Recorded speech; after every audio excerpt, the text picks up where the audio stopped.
सर्वशक्तिमान पिता पुत्र पवित्र आत्मा त्रिएक परमेश्वर के लिए मैं धन्यवाद देता हूं। ये अनमोल अवसर परमेश्वर हमारे जीवन में दिया है कि हम परमेश्वर के वचन के बारे में सीख सकें। इस शिक्षा के लिए कुछ हफ्तों के बाद हम जमा हो रहे हैं। पिछले सोमवार को भी हम जमा जरूर हुए थे, लेकिन हम उस समय प्रकाशित वाक्य की अध्ययन कर रहे थे, क्योंकि पिछले हफ्ता भी एक ही दिन हमें एकत्रित होने को मिला था। प्रभु के तमाम दास दासियों को जो इसमें जुड़े हैं और बाद में हमें सुनते हैं देखते हैं, आप सबको भी जय मसीह की मैं पेश करना चाहता हूं और परमेश्वर सबको आशीषित करे।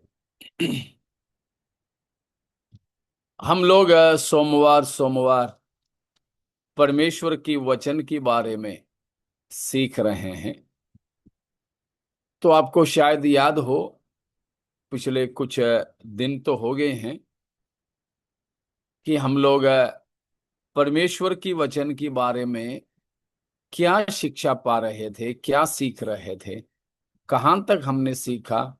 कुछ याद है तो बताइए।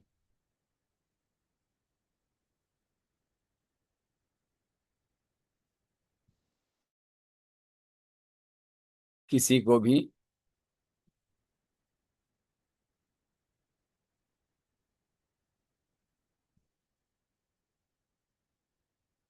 गलत भी हो तो कोई बात नहीं, कुछ तो जाने कहां तक आपको याद है।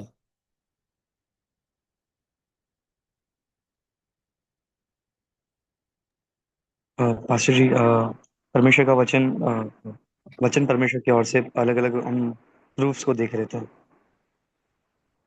ठीक है, मतलब बाइबल परमेश्वर की प्रेरणा से लिखा गया परमेश्वर का वचन है। उसके लिए प्रमाण या सबूतों को देख रहे थे। कहां तक पहुंचे थे, कुछ याद है? कितनी बात हमने देखा? आखिरी में कौन सा प्रूफ को, कौन सा सबूत को देखा?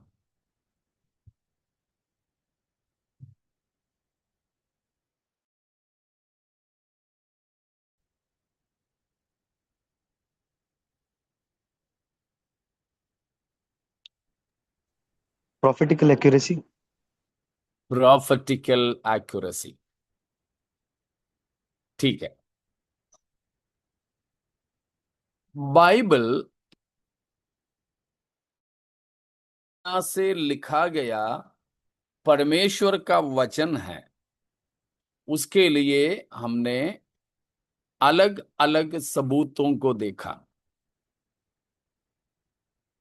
पिछले बार हमने जो देखा वो यह था कि बाइबल में दिया गया भविष्यवाणियां, बाइबल में दिया गया या बाइबल की भविष्यवाणियां, नबूबतें प्रमाणित करते हैं कि बाइबल परमेश्वर की वचन है और परमेश्वर की प्रेरणा से लिखा गया है। एक भविष्यवाणी की किताब है। बाइबल में बहुत सारे भविष्यवाणियां हैं, बहुत सारे नबूबतें हैं।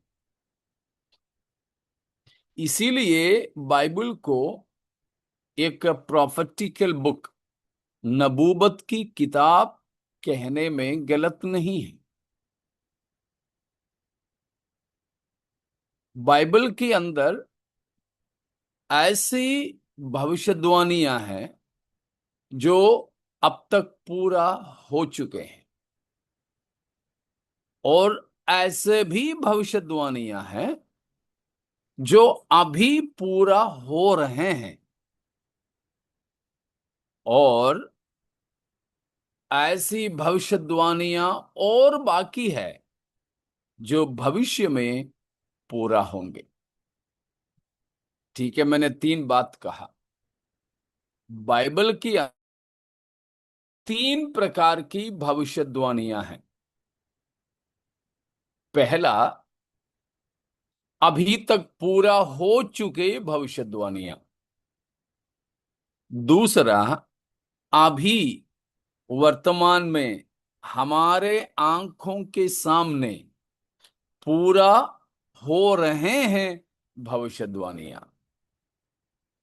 और तीसरा, भविष्य काल में आने वाले कल पूरा होने वाले भविष्यवाणियां। उसमें पूरा हो चुके और अभी पूरा हो रहे भविष्यवाणियों के द्वारा हम समझ सकते हैं कि ये परमेश्वर के अलावा कोई नहीं कर सकता। कल क्या होने वाला है, परमेश्वर ही जानता है। हमको नहीं मालूम, हमें नहीं पता। कल मैंने अखबार में पढ़ा कि विदेश में, इंग्लैंड में है, मेरे याददाश्त सही है तो,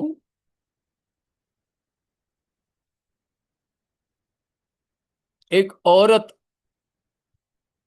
मोबाइल में जीपीएस यानी मैप डाल करके, गूगल मैप डाल करके गाड़ी चला रही थी, कहीं जा रही थी। लेकिन गूगल मैप उनको बताते बताते बताते आखिरी में वो रेलवे स्टेशन के अंदर की,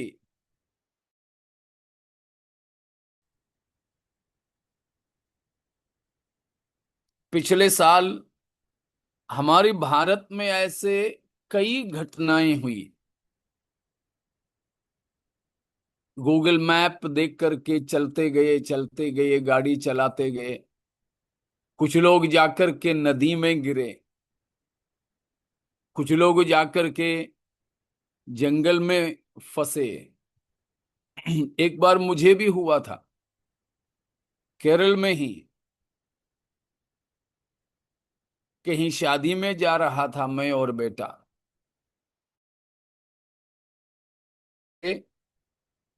हम लोगों को एक सकरा मार्ग से ले जा करके चावल के खेत में पहुंचा दिया जहां पानी भरा था।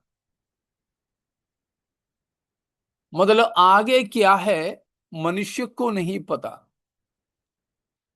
आगे की रास्ता कैसा है, नहीं मालूम। मनुष्य अभी की बातों से आगे नहीं देख सकता। अंदाजा लगा देते हैं, कभी सही होता है, कभी नहीं सही होता है। लेकिन आज के 10 साल के बाद, 100 साल के बाद, 1000 साल के बाद क्या होने जा रहा है, कहाँ होने जा रहा है, कैसे होने जा रहा है, ये सारी बातें सटीकता से बताना और बताए हुए बातों के अनुसार 10, 150, 1000, 2000 सालों के बाद एकदम सटीकता से उन बातें पूरा होना, ये तो केवल परमेश्वर के अलावा कोई नहीं कर सकता। उस तरह की बहुत सारे भविष्यवाणियां परमेश्वर की वचन बाइबल के अंदर है। मैं आपसे पूछना चाहूं, बाइबल का सबसे पहला भविष्यवाणी क्या है? यीशु मसीह का स्त्री के संतान, यीशु वेरी मसीह। वेरी। उत्पत्ति 3:15 में परमेश्वर यहोवा ने घोषित किया हुआ एक बात है, स्त्री के संतान होकर हमारे उद्धारकर्ता जगत में पैदा होने के बारे में है। मतलब प्रभु यीशु मसीह का जन्म एक स्त्री से होगा करके जो बताया है।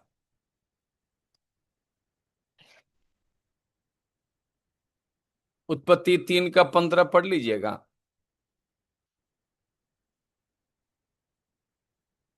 उत्पत्ति 3 का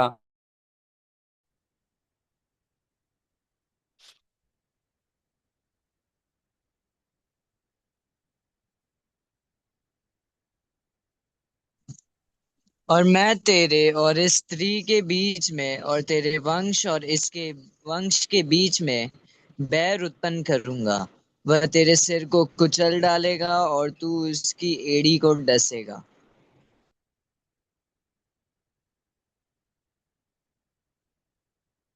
पहला माता पिता आदम और हव्वा पाप करने के पश्चात परमेश्वर ने उन्हें श्राप दिया। परमेश्वर का श्राप पंचमुखी थी। पंचमुखी 5 प्रकार के श्राप का घोषणा परमेश्वर ने किया। 5 प्रकार के। तो वो 5 प्रकार की श्राप की घोषणा जब परमेश्वर ने किया, हम जो उत्पत्ति में 3 अध्याय में पढ़ते हैं, एक है आदम यानी पुरुष से, दूसरा स्त्री यानी हव्वा से, तीसरा सांप को सर्प सांप को श्राप दिया, चौथा शैतान को श्राप दिया, पांचवा पृथ्वी को श्राप दिया। आदम, हव्वा, सांप, शैतान और पृथ्वी यानी सारी सृष्टि। उसमें सांप और शैतान से श्राप देते हुए परमेश्वर ने कहा कि तू और स्त्री के बीच में और तेरे संतान और स्त्री के संतान के बीच में मैं बैर उत्पन्न करूंगा। देखा, स्त्री के संतान। कौन है स्त्री के संतान? प्रभु यीशु मसीह। प्रभु यीशु मसीह। गलातियों 4:4। गलातियों 4:4।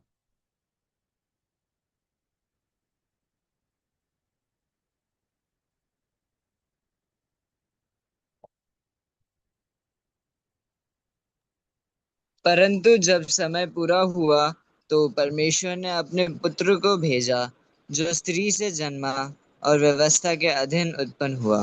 बस बारे में वहां लिखा है, वो किससे जन्मा? स्त्री से जन्मा। स्त्री से जन्मा। तो स्त्री के संतान हमारे प्रभु यीशु मसीह है। स्त्री के संतान। देखो, मैं यीशु मसीह के बारे में जो भविष्यवाणी है, बाइबल में सबसे पहला भविष्यवाणी मसीह के बारे में है, यीशु मसीह के बारे में है। उसके बारे में हमने देखा, उत्पत्ति 3:15 में बताया स्त्री के संतान। लेकिन ये प्रभु यीशु मसीह की जन्म से हजारों साल पहले हुआ भविष्यवाणी है, हजारों साल पहले मनुष्य से हुआ पहला भविष्यवाणी। लेकिन प्रभु यीशु मसीह की जन्म जैसे जैसे नजदीक आते देखते हैं, तो ये भविष्यवाणी और पक्का और साफ होता नजर आता है। ठीक है, साफ होता नजर आता है। वो मैं आपको दो और वचन आपके सामने रखता हूं। पहला तो हमने देखा, यीशु मसीह स्त्री के संतान होकर जन्म लेगा करके बताया। लेकिन प्रभु यीशु मसीह की जन्म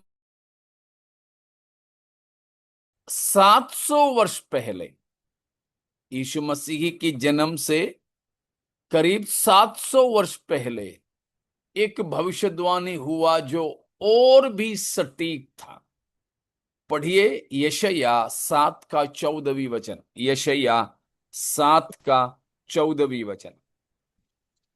इस कारण प्रभु आप ही तुमको एक चिन्ह देगा। सुनो, एक कुमारी गर्भवती होगी और पुत्र जनेगी और उसका नाम इमानुएल रखेगी। देखा, उत्पत्ति में बताया कि एक स्त्री के संतान होगा प्रभु यीशु मसीह। लेकिन यशायाह ने बताया वो स्त्री कैसी स्त्री होगी? कुंवारी। कुंवारी होगी, कुंवारी होगी। कुंवारी का मतलब हम जानते हैं, शादीशुदा नहीं है, बिना शादी की हुई, बिना पुरुष संपर्क का कहते हैं। तो यहां पर प्रभु यीशु मसीह के जन्म के बारे में जो भविष्यवाणी हुई है, वो पहले तो एक स्त्री करके आम तौर पर बताया, लेकिन उसके बाद और सफाई से बताया कि प्रभु यीशु मसीह एक कुंवारी से जन्म लेगा। और वहां से फिर आगे जाते समय फिर भविष्यवाणी होता है, जिसमें बताता है वो कुंवारी कौन होगी, और भी सफाई से उसके बारे में भविष्यवाणी होती है। सुसमाचार की किताबों में हमें देखने को मिलता है। मत्ती के सुसमाचार पहला अध्याय, उसका 18वां पद को पढ़िए। यीशु मसीह का जन्म इस प्रकार से हुआ कि जब उसकी माता मरियम की मंगनी यूसुफ के साथ हो गई, तो उनके इकट्ठा होने से पहले ही वह पवित्र आत्मा की ओर से गर्भवती पाई गई। Praise God. देखा, वहां पर हम पाते हैं वो कुंवारी कौन है। आप मिला पा रहे हो ना?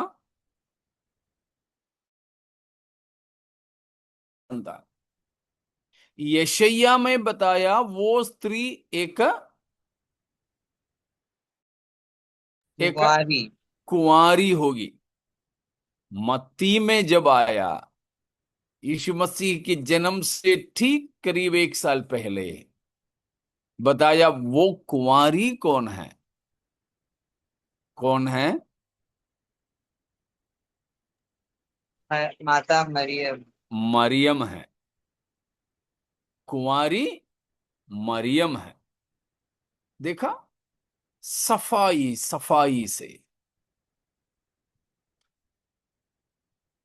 और देखिए, ये तो यीशु मसीह की जन्म किससे होगा करके, किस प्रकार में होगा करके भविष्यवाणी हुआ।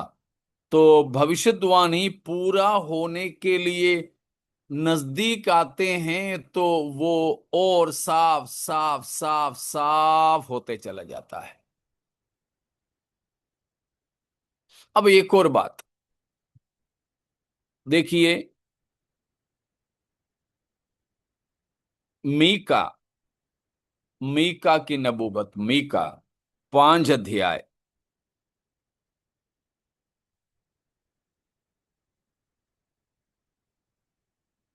उसका दूसरा वचन को पढ़िए।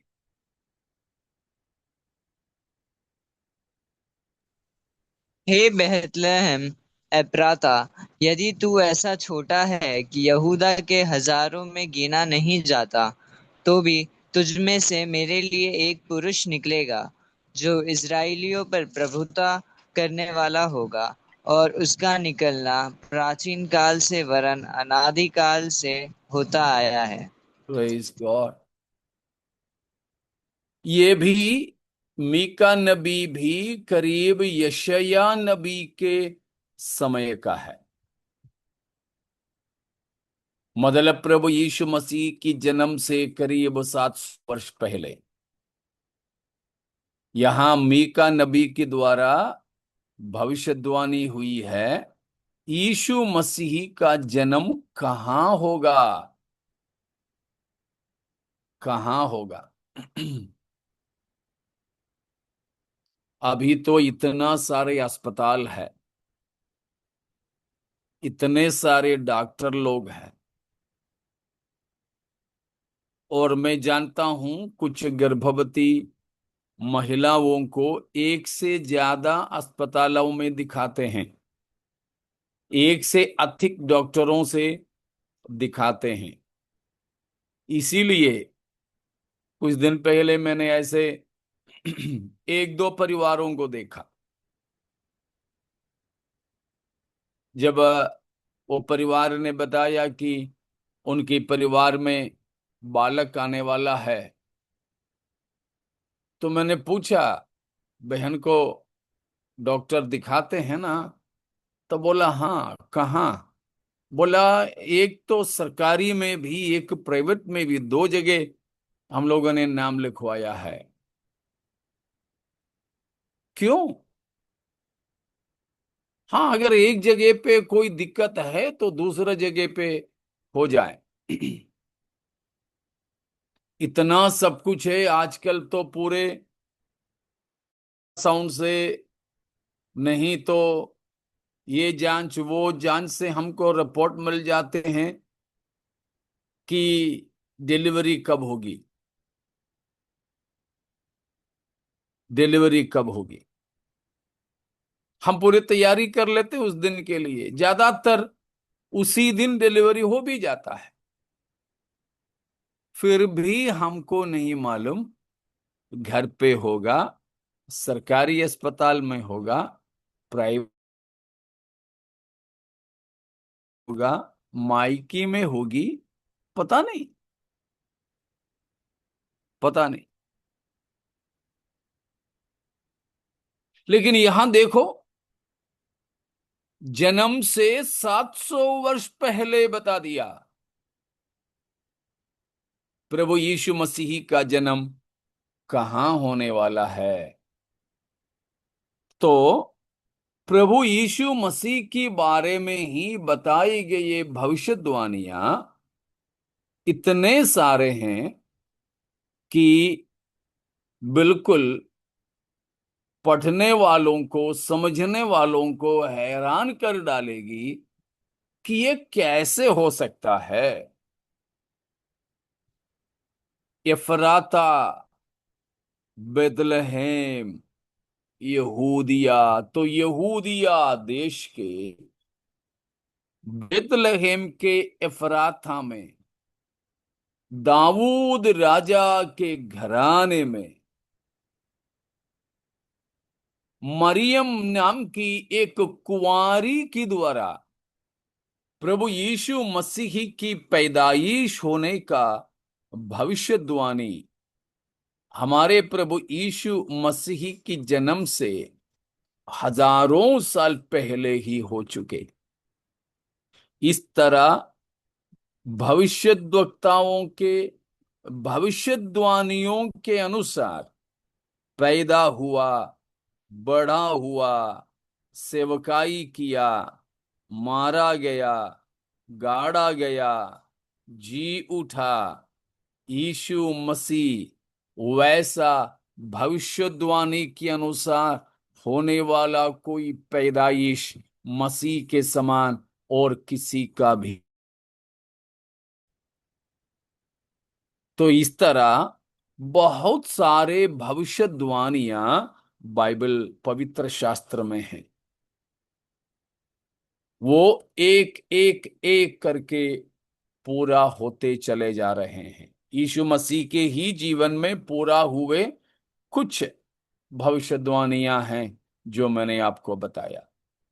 इस तरह बहुत सारे और भविष्यवाणियां हैं वो सब पूरा हो चुके।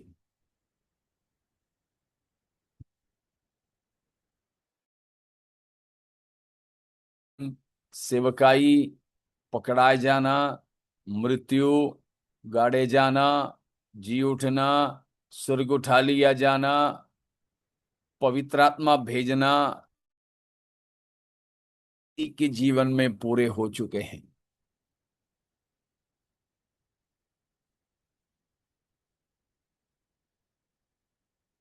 तो इस तरह और भी बहुत सारे। मैं आपसे एक और प्रश्न करूं। बाइबल का सबसे पहला और सबसे खास भविष्यवाणी हमने अभी देखा कि यीशु मसीह के बारे में। अब मैं पूछने के लिए चाह रहा हूं, यीशु मसीह के बारे में छोड़कर अगला भविष्यवाणी सबसे खास किसके बारे में है? अब्राहम के बारे में। अब्राहम के बारे में। थोड़ा सा और चाहिए। अब्राहम के बारे में नहीं है, लेकिन हाँ, बोलिए ना सिस्टर। नोहा नोहा के बारे में। नहीं नहीं नहीं नहीं, नोहा के बारे में नहीं। हबेल और काइन। ना ना ना, आपने पहले जो बोला सही है, लेकिन उसमें थोड़ा सा आ, सफाई चाहिए बस। पास्टर जी, जेनेसिस 3:21। हाँ बेटा। जेनेसिस 3:21। आवाज आपका साफ नहीं आ रहा।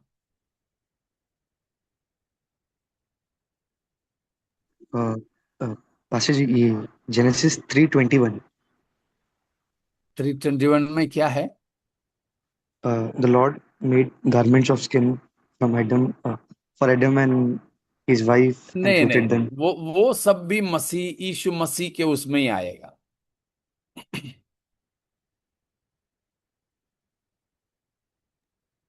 परमेश्वर की प्रजा इजरायलियों के बाद। हाँ, सविता आंटी ने जो बोली है वो अब्राहम के बारे में नहीं, अब्राहम से हैं। अब्राहम से किसकी बारे में? इस्राएलियों के बारे में, यहूदियों के बारे में। बाइबल का सबसे बड़ा दूसरा भविष्यवाणी है इस्राएल, यहूदी लोग। अब्राहम के संतान संतान हाँ के। जी, हाँ, अब्राहम के संतान के बारे में।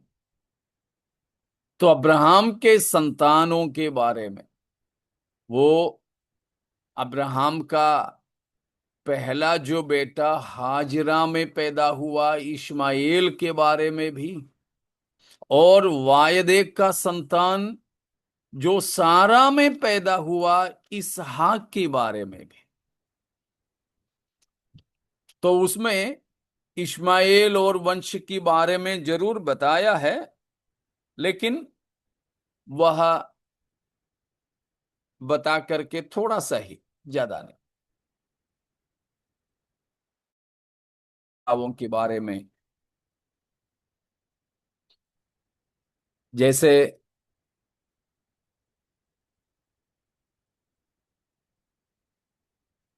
या याकूब, उसके आगे उनकी परंपराओं के बारे में है, उसमें हम लोग नहीं जाते हैं, फिर इसमें से हम हट जाएंगे।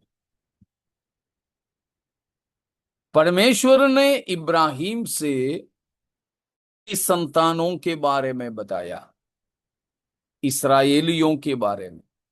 तो बाइबल की सबसे बड़ा दूसरा भविष्यवाणी का विषय है इसराइल या यहूदा। परमेश्वर ने अब्राहम से, मतलब यहूदियों के या इसराइलियों के मूल पिता है अब्राहम, उस मूल पिता से परमेश्वर ने प्रतिज्ञा की, वायदा की। वो सब वायदे ठीक वैसे की वैसे पूरा होता गया। आज हमारे नजरों के सामने भी पूरा हो रहा है।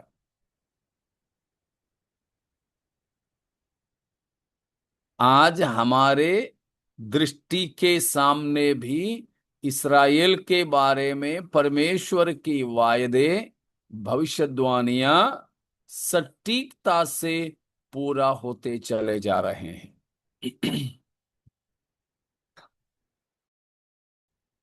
हम कुछ और प्रभु में बढ़ें, वचन में और सिद्ध हो जाएं।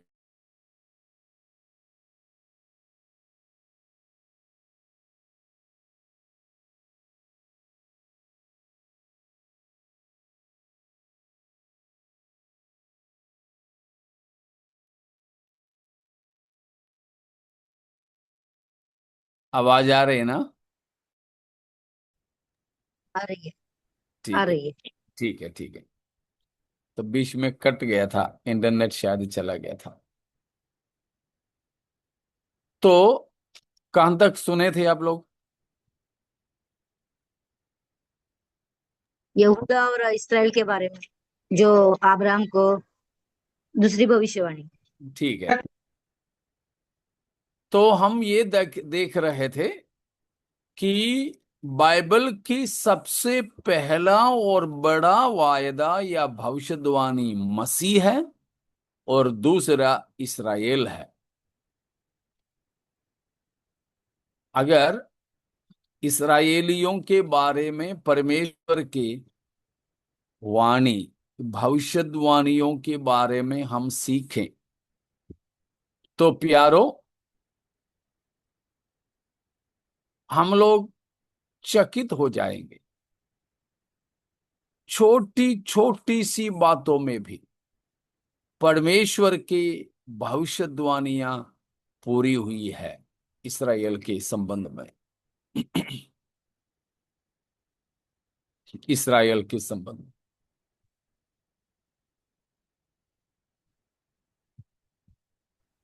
इसीलिए हैं, मैंने शायद आपको इससे पहले बताया था, एक बार, अभी तो हम जानते हैं कि अंग्रेज देश, ब्रिटेन, इंग्लैंड मसीही देश के तौर पर जाने जाते हैं। एक समय में जरूर मसीही देश थे, और सारी दुनिया में सुसमाचार प्रचारकों को, मिशनरियों को भेजने वाला एक देश था इंग्लैंड। लेकिन अब ऐसा नहीं है, और पहले भी ऐसे नहीं थी। पहले वहां जो शासन किए थे वहां के लोग मसीह विरोधियां थे, मसीह विरोधियां। इसीलिए एक सुसमाचार प्रचारक को वहां की रानी ने एक बार चुनौती दी थी कि एक शब्द बोलो जिससे तुम्हारा परमेश्वर है करके प्रमाणित करो। एक शब्द, ज्यादा कुछ भाषण नहीं देना, एक ही शब्द बोला। एक भरा भरा सभा में एक मसीही सुसमाचार प्रचारक को एक विरोधी मसीह यानी मसीह विरोधी रानी ने आदेश दिया।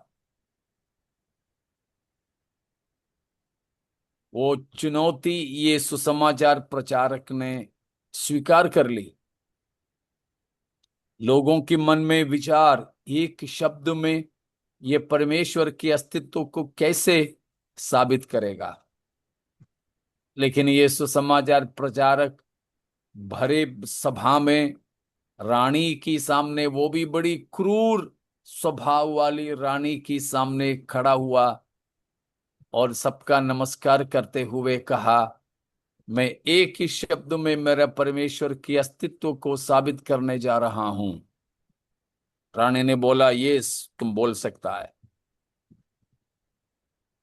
मुस्कुरा करके सुसमाचार प्रचारक ने कहा, मिशनरी ने कहा, यहूदा, ज्यू, 3 अक्षर अंग्रेजी में JEW, ज्यू, यहूदा। बस वो बैठ गया, लेकिन किसी को कोई पल्ले नहीं पड़े, रानी को भी नहीं आया समझ में। फिर इसीलिए पूछा गया, तुम ये क्या बोला है, यहूदा या यहूदी? उससे कैसे परमेश्वर के अस्तित्व साबित होगा? तो उसने विवरण दिया, यहूदियों के बारे में बाइबल की भविष्यवाणियों को आप ले लो, एक एक करके उनके इतिहास में पूरा होता गया है। हाँ प्यारों, बाइबल परमेश्वर का वचन है। विश्वास करने के लिए हमको बस इतना ही काफी है कि बाइबल की भविष्यवाणियों के बारे में देखें, पढ़ें। कुछ पूरा हो चुके, कुछ हमारे सामने पूरा हो रहे हैं, और बाकी कुछ है पूरा होना बाकी है, पूरा होना बाकी है।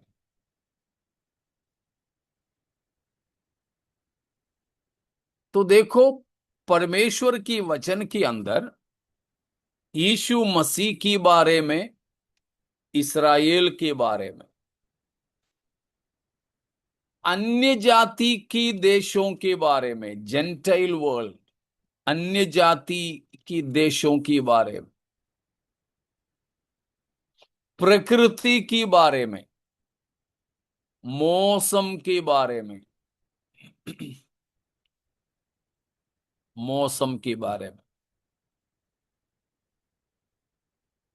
इस तरह बहुत सारे भविष्यवाणियां हमें बाइबल में देखने को मिलता है।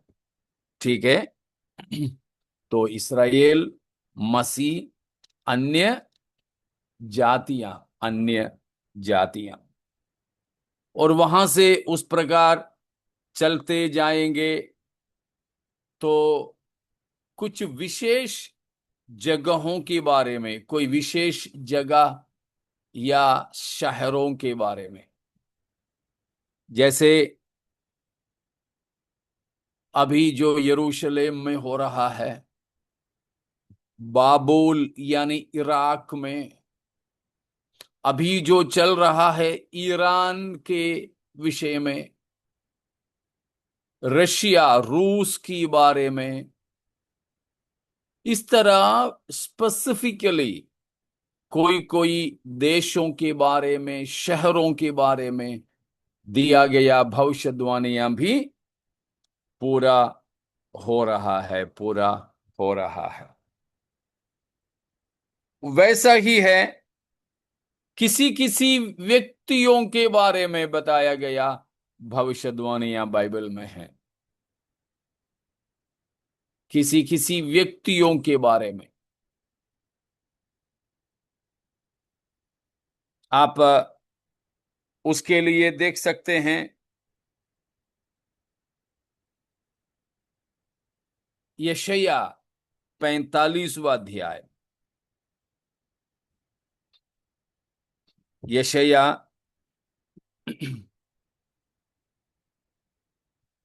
45वां अध्याय।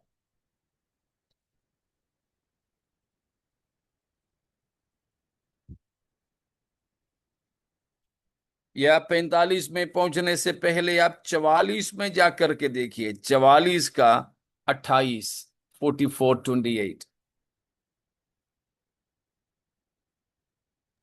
जो खुसरू के विषय में कहता है, वह मेरा ठहराया हुआ चरवाहा है और मेरी इच्छा पूरी करेगा। यरूशलेम के विषय में कहता है, वह बसाई जाएगी और मंदिर के विषय में तेरी नींव डाली जाएगी। Praise God.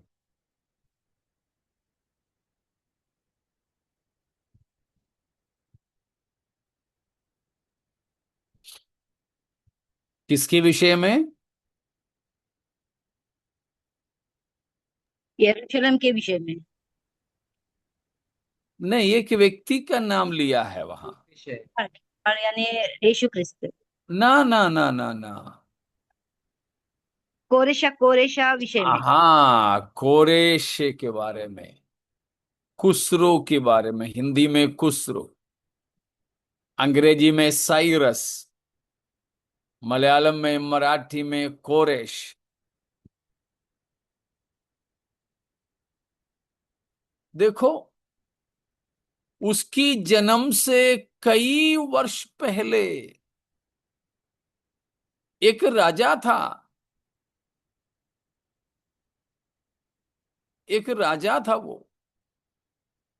अभी जो इसराइल और ईरान का लड़ाई चल रहा ना, वो ईरान का राजा था ये, मादी पारस का। बाइबल में मादी और पारस दिया है ना। पारस का मतलब है पेर्शिया, पेर्शिया का मतलब है अभी इसराइल से लड़ने वाला ईरान। समझ रहे हो ना? ईरान। तो वहां का एक राजा खुसरो, कोरेश, साइरस, जैसे मैंने आपको बताया, ये यीशु मसीह की जन्म से करीब 700 वर्ष पहले की भविष्यवाणी है। लेकिन ये हुआ था, ये घटना हुआ, ये कोरेश का, ये खुसरू का जन्म ही हुआ था उससे भी करीब 200 वर्ष के बाद। इस तरह एक एक व्यक्ति के बारे में सीखने के लिए हैं। हम तो हफ्ते में एक ही दिन लेकर के उतना विशालता में नहीं जा पाएंगे। आप मेरे साथ है? समझ में आ रहा ना?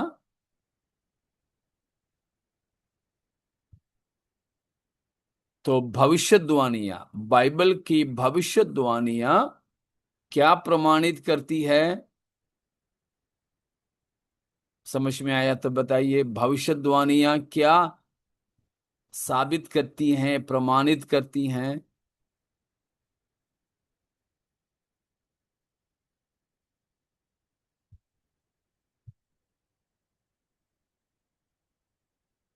इतने देर बोलना, आपको नहीं आए समझ में?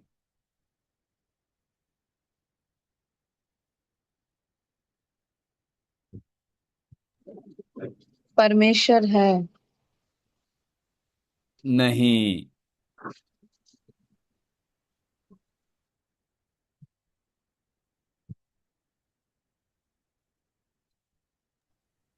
बाइबल की ऑथेंटिसिटी। हाँ, बाइबल परमेश्वर की प्रेरणा से लिखा गया परमेश्वर का वचन है। तो मैं ज्यादा कुछ ना बोलूं, आप लोगों को समझ में नहीं आ रहा तो।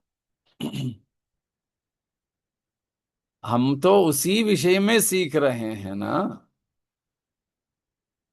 कि बाइबल परमेश्वर की प्रेरणा से लिखा गया परमेश्वर का वचन है। उसकी सबूतों को देख रहे हैं। उसकी सबूत में हमने देखा, बाइबल की भविष्यवाणियां इस बात को प्रमाणित करती है कि बाइबल परमेश्वर की प्रेरणा से रचा गया और परमेश्वर का वचन है।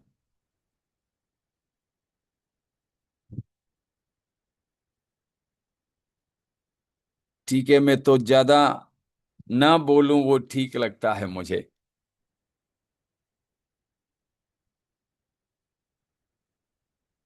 ठीक है, तो अगली बात को हम देखेंगे। इस तरह काफी कुछ है।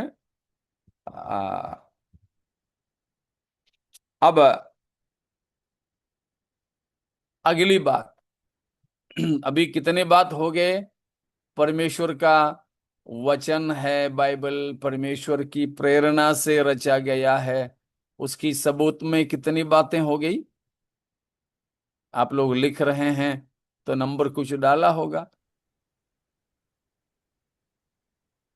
प्रॉफिटिकल एक्यूरेसी। कितने बात पांचवी हो गई बात। पूछ रहा हूं। कितने पूछे तो क्या है, नहीं जवाब देना, कितने का जवाब दो। 6 कितने? 6 बात। 3? ये बात सुन। 7 7। 7? 6 बात। अरे ठीक है, अगली बात। अगली बात।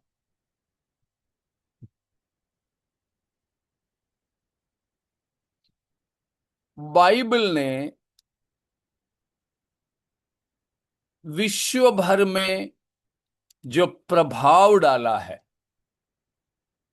बाइबल की विश्व स्तरीय प्रभाव, universal influence of the Bible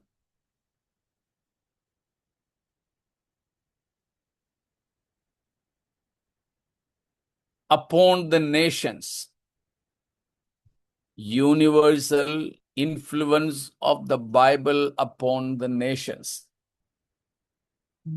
विश्व भर में परमेश्वर की वचन बाइबल ने जो प्रभाव डाला है, प्रभावित किया है, उससे भी हम ये जान सकेंगे, समझ सकेंगे कि बाइबल परमेश्वर का वचन है। मतलब बाइबल एक साधारण सी किताब नहीं है। दुनिया के देश देश को, बहुत सारे संस्कृतियों को, संस्कारों को प्रभावित किया है। बहुत सारे। जैसे दुनिया के लगभग सारे देशों की जो कानून है, कानून व्यवस्था, उस पर सबसे ज्यादा असर बाइबल का है। जो संस्कृतियां हैं, जो नैतिकता है, इन सारी चीजों के ऊपर सबसे ज्यादा जो प्रभाव बाइबल का है, आपको समझने के लिए एक सरल बात बताकर ये पॉइंट से आगे बढ़ेंगे। हम जानते हैं हमारे देश भारत, उस समय भारत बहुत बड़ा था, अभी की पाकिस्तान भी और बांग्लादेश भी, ऐसे कई देश मिला हुआ एक बहुत बड़ी देश थी भारत। हमारे भारत एक जमाने में अंग्रेजों के गुलाम रहे, उससे पहले और भी कई कई लोगों के रहे, लेकिन आखिरी में हम जानते हैं कि अंग्रेजों के गुलाम रहे। हमें मालूम है 1947 अगस्त 15 तारीख को हम अंग्रेजों से आजाद हुए। हमको आजादी दिलाने में सबसे मुख्य भूमिका किसका था, आपको मालूम है ना?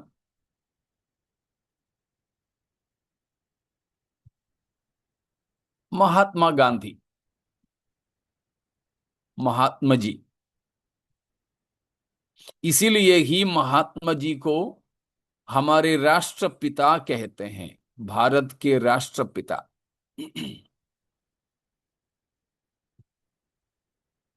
बंदूक लिए हुए सशक्त अंग्रेजों को महात्मा गांधी ने कैसे हराया? महात्मा गांधी के पास में कौन सा हथियार था? शांति का, शांति, मतलब यानी लड़ाई नहीं। हाँ, लड़ाई नहीं, अहिंसा, अहिंसा। कोई हथियार नहीं लिया महात्मा जी, कोई मारपीट नहीं, बंदूक नहीं। बहुत बड़ा धनी परिवार से था, लेकिन उन्होंने बस एक धोती पहनना रखा, बाकी सारे कपड़ा तक पहनना छोड़ दी। उनके पास एक दिखता है, वो किसी को मारने के लिए नहीं था। महात्मा गांधी अहिंसा, हिंसा किए बिना, मारपीट किए बिना, रक्त बहाए बिना, हत्या किए बिना, मारो तो मार खाओ मगर वापस मत मारो, ऐसा सिद्धांत के द्वारा महात्मा जी ने भारत जैसे बड़े देश को अंग्रेजों के सशक्त हाथों से छुड़वाया। अब है हमारी बात, महात्मा गांधी को ये अहिंसा का सिद्धांत कहां से मिला? बाइबल से, बाइबल से। बाइबल से मिला। हम इससे पहले पढ़ चुके पहाड़ी उपदेश में से मिला।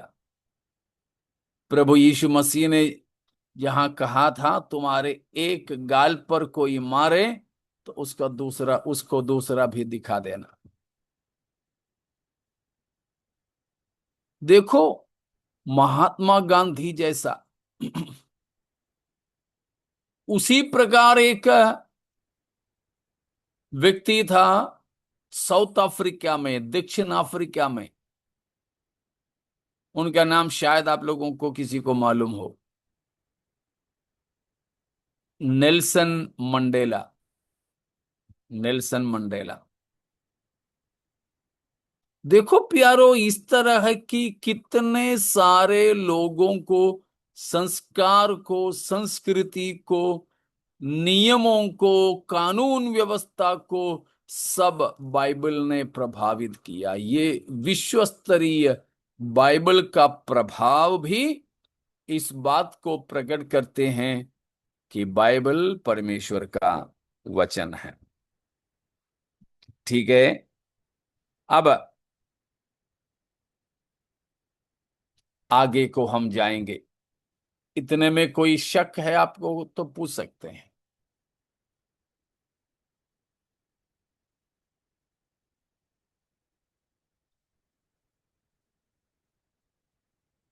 नहीं तो अगली बात, अगली बात वो है बाइबल की सुरक्षा और इसकी प्रस्तुतिकरण। बाइबल को, बाइबल की सुरक्षा का मतलब इतनी पुरानी किताब है फिर भी ये बाइबल को संभाल के रखा। तो इसको संभालना और उसकी प्रचार प्रसारण इस बात को प्रकट करते हैं कि बाइबल परमेश्वर का वचन है और परमेश्वर की प्रेरणा से लिखा गया है।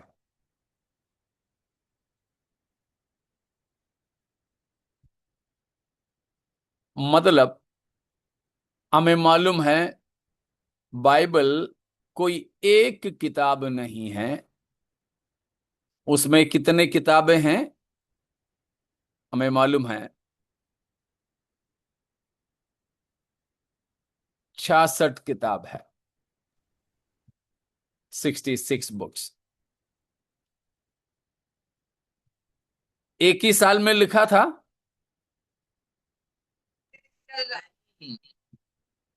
कितने सालों में बाइबल लिखा गया था? चार। कितना?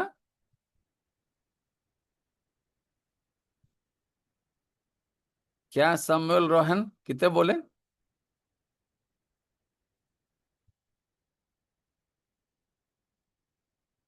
बाइबल कितने सालों में लिखे गए थे?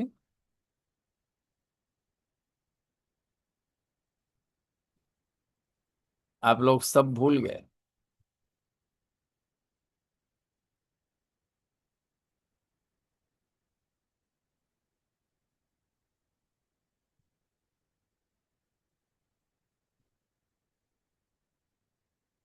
कब लिखना शुरू हुआ था?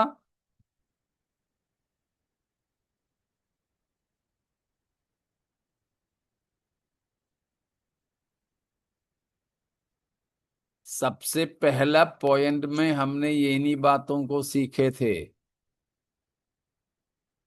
और मैं बीच बीच में इन बातों को बोलता भी रहता हूं। बच्चे लोग, आप लोगों को भी याद नहीं? यीशु मसीह के मृत्यु के 100 साल के बाद शुरू शुरू हुआ था।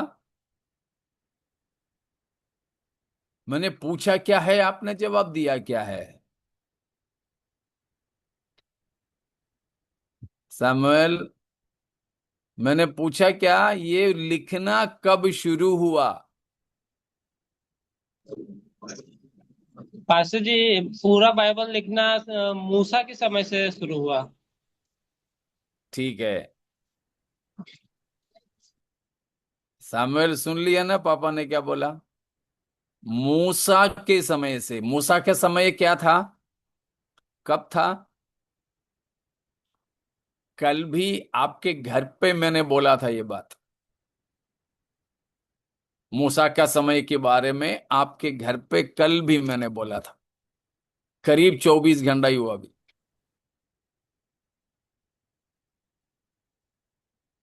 Rohan, yes pastor uncle. हाँ बताओ बेटा।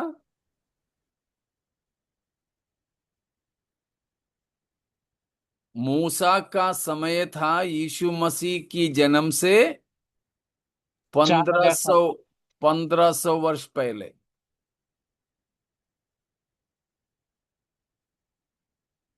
तो मतलब ईसा पूर्व 1500 से लेके ईसवी 100 साल तक की 1600 वर्षों में लिखा गया है बाइबल। कितने लेखक है? 40, 40 से लगभग ज्यादा। 40, 40 से ज्यादा। लगभग 40। 40 से ज्यादा वीना बता रही थी। कितना करके मैंने एक नंबर भी दिया था। 42, इसी लगभग 42, very 42। Good, very good Veena. 42 बा 42 लोगों को गिन गिन करके हम बता सकते हैं बाइबल के लेखकों के तौर पर। तो देखो, हम लोग शायद हमारे बच्चों के स्कूल का फीस भरा और रसीद मिल जाता है। वो रसीद एक छोटा सा कागज के टुकड़ा कहीं हमारे 400 नहीं तो 600 स्क्वायर फीट वाला एक मकान में, किसी किसी का तो उतना भी नहीं है, 400 450 स्क्वायर फीट रहता, उतने छोटी सी एक मकान में एक छोटी सी हमारे बच्चों के स्कूल का फीस की पावती रख करके भूल जाते हैं, और कहाँ है पता नहीं।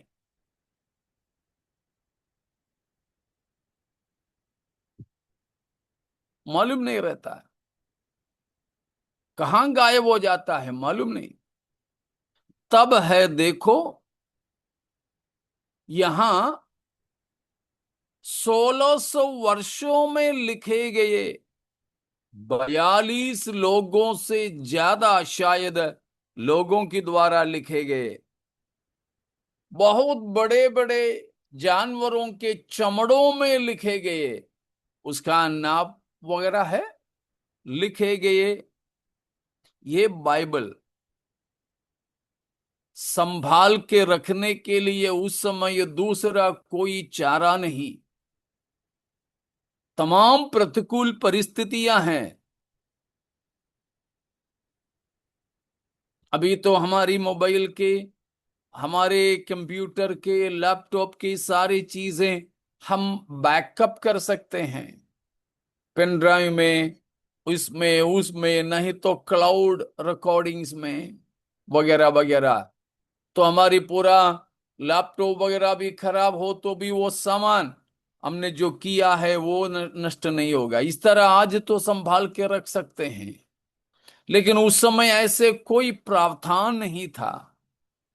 उल्टा इसे नष्ट करने और इसको नाश करने वाले दुश्मनों से भरे थे, दुश्मनों से भरे थे। उन दुश्मनों के सामने इतना कठिन परिस्थितियों में परमेश्वर की वचन को संभाले रखना, पिछले 3500 से ज्यादा इसको संभाल करके आज तक ले आना, इस बात का प्रमाण है कि ये बाइबल मानवीय नहीं है, परंतु ये परमेश्वर का किताब है, परमेश्वर का किताब है।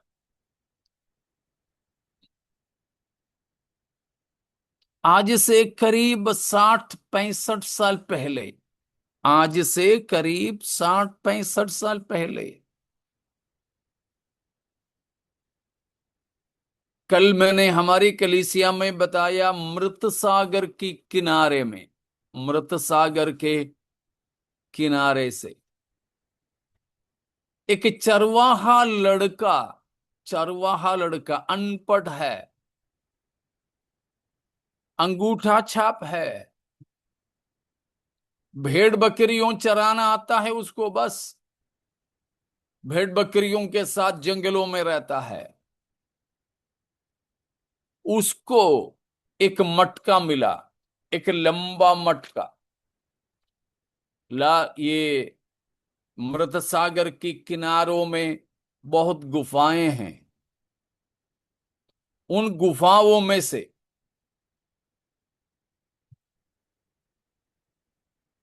वो मटके के अंदर चमड़े का कोई चीज रखा था, उस पे कुछ लिखा था, लेकिन ये अनपढ़ लड़का को कुछ आता नहीं पढ़ना, इसीलिए वो बेचने के लिए गया, क्योंकि अच्छा खासा चमड़ा, पैसा मिल जाता। जूते और बैग वगैरह बनाने वाला के पास में ये लड़का ये चमड़ा बेचने के लिए पहुंचा। कुछ पैसा वो उसको दिया।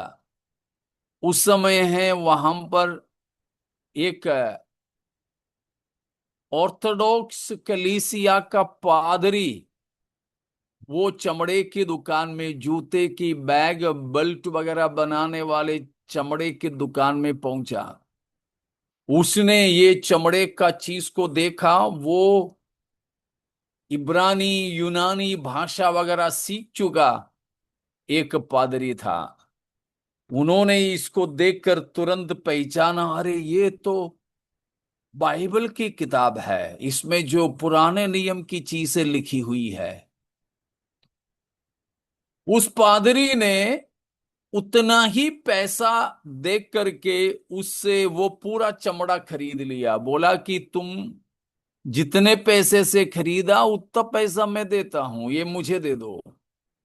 तो इससे कोई बैग बनाने से अच्छा मैं ये किताब है, मैं पढ़ लूंगा, मेरा बहुत काम का है ये।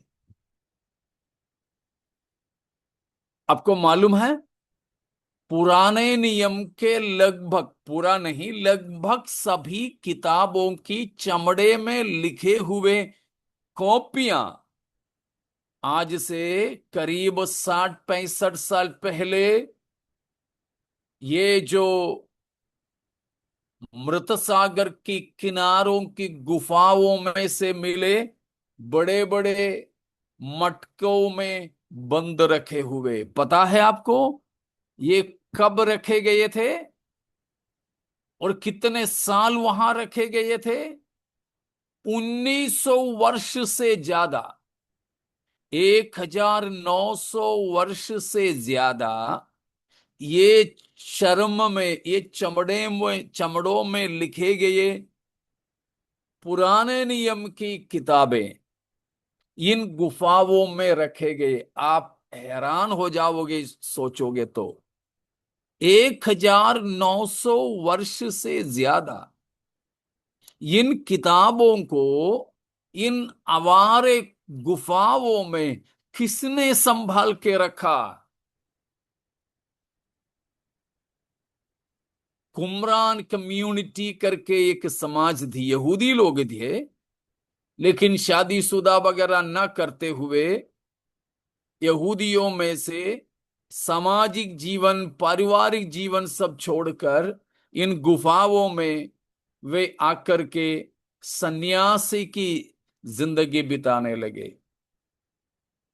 ब्रह्मचर्या की जिंदगी। ब्रह्मचर्या की जिंदगी था तो उनका कोई संतान नहीं थे, तो वो समाज मर गए तो मिट गए। उन लोगों ने अपने साथ में रखे गए ये चमड़े की किताबें, पुराने नियम की लगभग सारी किताबें हैं। गूगल वगैरह इस्तेमाल करने वाले चाहें तो गूगल में देख लेना, कुमरान स्क्रोल्स करके या डेड सी स्क्रोल्स करके। डेड, DEAD, डेड सी, SEA, स्क्रॉल्स, SCROLLS, स्क्रॉल्स, या कुमरान, QUMRAN, कुमरान स्क्रॉल्स। तो डेड सी या कुमरान स्क्रॉल्स करके आप गूगल में ढूंढोगे तो भी आपको ये सब मिलेगा, आपकी मोबाइल के अंदर आपको मिल जाएगा। मेरा कहना यह है कि ये पुराने नियम की किताबें किसने संभाल के रखा? ये सुनसान इलाके में जहां कोई इंसान नहीं रहते हैं, मृत सागर के इलाके में, उन गुफाओं में, मटकावों में, उन मनुष्यों के द्वारा जो पहली सदी में वहां रहते थे, ये किसने करवाया? ये कोई मानवीय कार्य नहीं है। तो बाइबल की संभालना और उसकी प्रचार प्रसारण करना, आज की स्थिति में जब हम देखें तो हमें समझ में आ जाएगा कि यह कोई मानवीय किताब या मानवीय तौर तरीके से नहीं हुआ है, ये परमेश्वर का ही काम है। तो उसकी बाकी अगर आप लोग रुचि रखते हैं तो हम अगले हफ्ता सीखेंगे। मतलब the care and कॉपिंग of the Bible is another proof that the Bible is the Word of God, inspired by God Himself. ये बाइबल की संभाले रखना और उसकी प्रचार प्रसारण करना इस बात को साबित करते हैं कि बाइबल परमेश्वर की प्रेरणा से लिखा गया परमेश्वर का वचन है। तो परमेश्वर हमें ऐसा अपना वचन दिया है और उसकी वायदे और वो परमेश्वर का वचन है करके प्रमाणित किया। प्यारों, वो वचन हमें प्रभु यीशु मसीह के बारे में बताते हैं। उस वचन के अनुसार हमारे प्रभु यीशु मसीह जगत में आया, सारे मानव जाति के पापों को अपने ऊपर लिया, क्रूस पर चढ़ा, अपना जीवन दिया, मुर्दों में से तीसरा दिन जी उठकर अभी भी हमारे प्रभु जीवित हैं। उस हमारे प्रभु के आगमन के लिए हम तैयार होते जाएं। परमेश्वर हमें इन वचनों के द्वारा आशीषित करें।